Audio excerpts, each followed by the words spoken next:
It's Carmen again. So I couldn't fit my husband's wheelchair under the dining room table. And it left a sense of him not being included in the functions, family functions. So what I have did to circumvent that was, because I wasn't gonna buy him a table. And then that's a whole nother story how they make these tables. Anyway, so what I did was I bought this object you see here is a table, and it has wheels on it. And it goes up and down however you want it.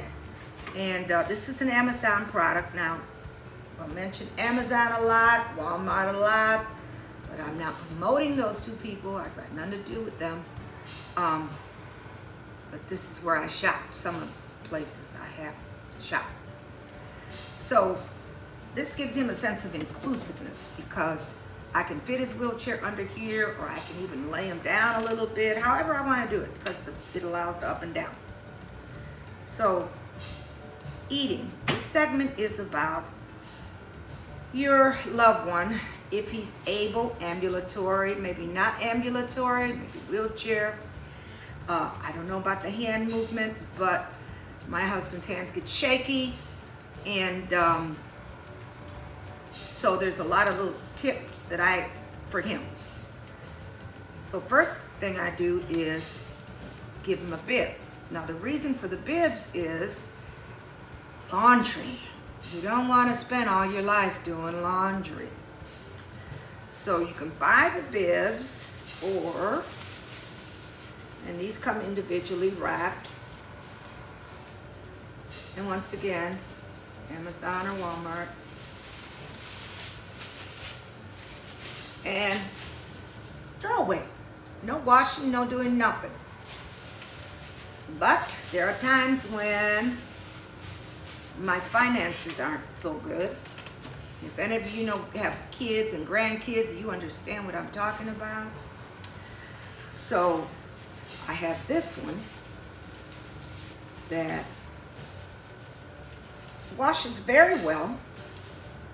It's kind of cutesy with the little, whimsical.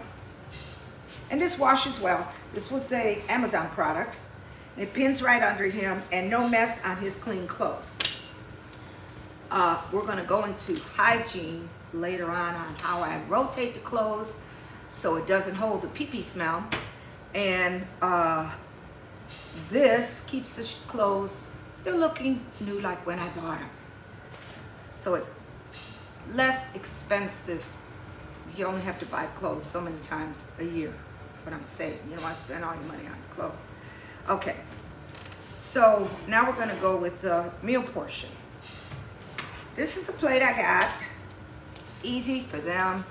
Grab, still eat, do what they gotta do. And it holds a lot, nice little. And if it falls, it doesn't crack, it doesn't break. We don't have problems with glass everywhere. Here's another item I tend to use, which is the paper plate. We all know about the paper plate. And the little food basket things that holds it and gives it a little solidness to it. For the little items, Walmart, I don't know, 100 of these, 200 of these, not real expensive. So he looks like he's eating a lot of calories. He's overweight. He's not diabetic though. Some products I buy are no sugar added, because when you're overweight, you're pretty diabetic anyway, right? So I want to avoid that. So I got all these little products, so he looks like he's eating a lot of food, a lot of calories, but he's not, okay? He's not. So these snacks are like for afternoon, morning, whatever. You still have to open them for them, Spoons. So I don't care how he eats, I want him to eat, because that's our goal, right? We want to keep him nourished. So his illness and his status went in stages, and you got to kind of watch your loved one with what stage they're at. There was a time when he was at this stage where he was shaking too much, so you got the better grip on the spoon, and they have it in the fork as well. This was the first stage, very good stage, regular spoon, but a bigger spoon, not those little teaspoons, because he's not getting anything in his mouth and it's all spilling, right? So the bigger spoons work. Soup, I got a ladle. It's a real small ladle, not too heavy, doesn't require a lot of dexterity. And he can eat his soup with that. You wouldn't use this with spaghetti though, obviously, right? Soup. So now, these products that I was showing you, you don't really have to buy the whole product. Sometimes it depends. Sometimes I switch over to making my own. Amazon. Get the little lid, I think this is considered a 4-ounce cup. Not quite sure. But you get the gist of it. You put the product in there, you have it pre-made for the whole week, and you're done. And then you pull it out as he or she's time to eat. Cups. Not real cups, right? We don't want to give them real cups because we got a mess, and the whole idea is to shorten our lifestyle here. But the thing with the cups is, you have to make sure, now he just got through eating breakfast. You have to make sure that this lid is at, let's see, this is 12, 3, sorry, 6, 9. The lid should be at 9 o'clock.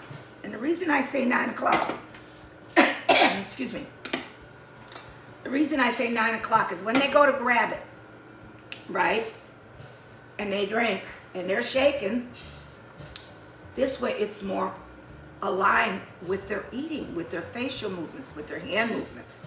If you put it down here,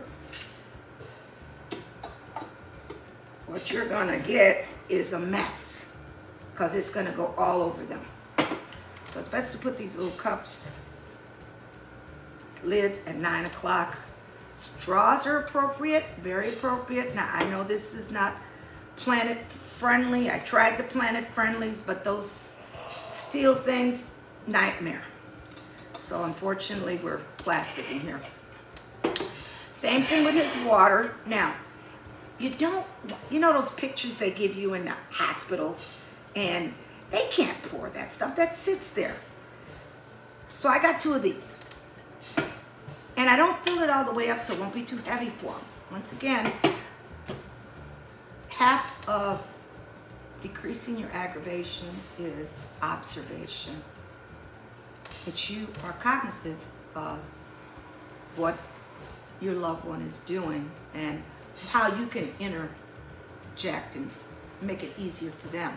And in making it easier for them, you're making it easy for yourself. So, little mints I give him during the day to promote his appetite. They're sugar-free mints. Great. Make it as pretty as you can in the plate. Though they're sick, they still want to be able to get a visual, I'm hungry type. Promoting the appetite, okay? Remember when I said observation? Well, just like with kids. If it's too hot, they make that face. If it's too cold, they make another face. So observe in terms of temperature for the food, because their thermometer is not quite like our thermometer is internally. You know, what used to be nice, comfortable before is too hot now, or too cold, or just watch. You'll notice when you see them. So these are just some little things I wanted to, but they make a world of difference. If you have to change them again, or you have to redo your bed because of spillage, or it wears and tears on you. So I'm not going to do these little segments or whatever they call it in the internet world. I did take the time to divide them up. So this is the food section. There's a couple of other sections. I'm going to go through hygiene, hospitalizations, bed bugs, avoiding bed bugs, blood pressure monitoring, little signs of checking with your loved one if they're sick. So watch for the next videos. Hope it helped with the food. I guess these things have little comments. I will read the comments. And anybody that has any other suggestions that could help somebody else out, please put it on the comments.